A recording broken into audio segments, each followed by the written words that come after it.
Résumé du livre La gestion des compétences de Claude Lévy-Le Ce résumé approfondi est conçu pour un enseignement à forte valeur pédagogique, fidèle à l'esprit de l'ouvrage de Claude Lévy-Le.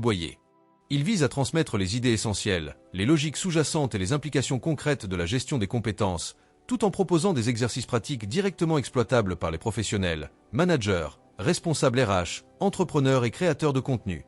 La gestion des compétences repose sur une idée centrale simple mais profondément transformatrice.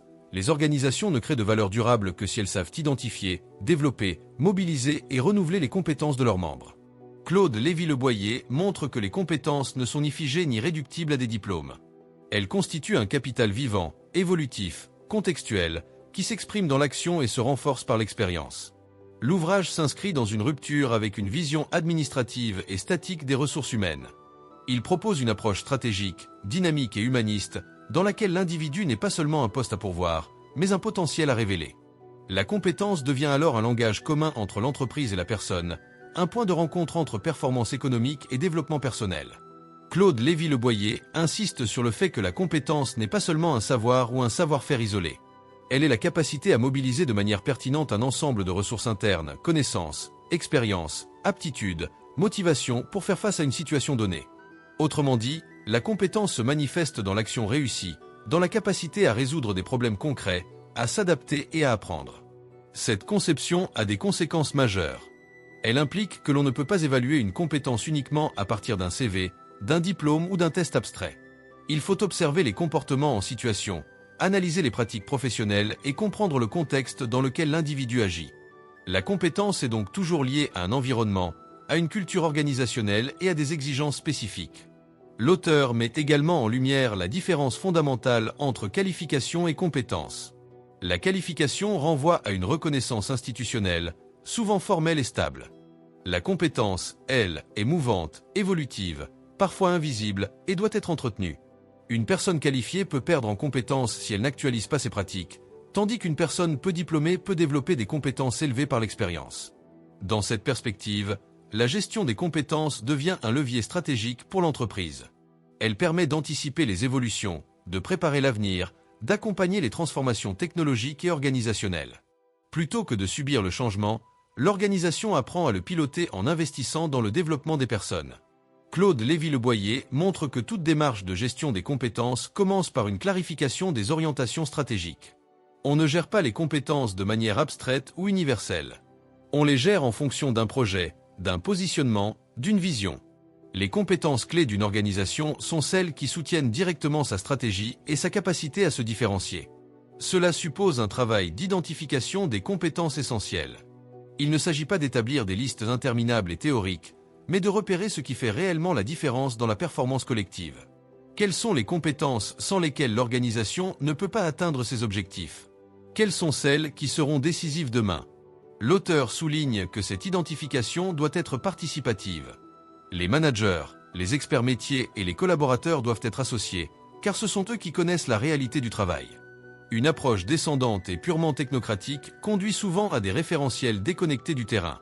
Une fois les compétences clés identifiées, encore faut-il les décrire de manière opérationnelle. Claude Lévy-Le insiste sur l'importance d'un langage clair, observable et partagé. Décrire une compétence, ce n'est pas utiliser des mots vagues comme « sens du relationnel » ou « esprit d'initiative », mais préciser ce que la personne fait concrètement dans son travail lorsqu'elle mobilise cette compétence. Cette exigence de précision permet plusieurs avancées majeures. Elle facilite l'évaluation, car on sait ce que l'on observe. Elle rend le développement possible, car on sait ce que l'on cherche à améliorer. Elle renforce l'équité, car les critères sont explicites et compréhensibles par tous. La gestion des compétences ne se limite pas à une photographie à un instant donné. Elle s'inscrit dans une logique de parcours. L'ouvrage montre comment les compétences évoluent tout au long de la vie professionnelle, en fonction des expériences, des responsabilités et des contextes. Chaque situation de travail devient alors une occasion d'apprentissage. Claude Lévy-Le met en avant le rôle central de l'expérience. Les compétences se construisent moins dans les formations formelles que dans l'action, la confrontation à des problèmes réels, la prise de décision, la gestion de l'incertitude. La formation reste importante, mais elle n'est efficace que si elle est articulée à la pratique. Dans cette optique, le rôle du manager évolue profondément. Il ne s'agit plus seulement de contrôler ou d'organiser le travail, mais d'accompagner le développement des compétences. Le manager devient un facilitateur d'apprentissage, un donneur de feedback, un créateur de situations apprenantes. L'ouvrage insiste sur l'importance du feedback constructif. Sans retour sur l'action, il n'y a pas de progression. Le feedback permet de prendre conscience de ses points forts, de ses axes d'amélioration et de donner du sens aux efforts fournis. Il doit être régulier, factuel et orienté vers le développement. Claude, elle, aborde également la question de l'évaluation des compétences, souvent source de tensions et de malentendus. Elle montre que l'évaluation ne doit pas être vécue comme un jugement figé, mais comme un outil de dialogue et de progrès. Lorsqu'elle est bien conçue, elle favorise la motivation et l'engagement.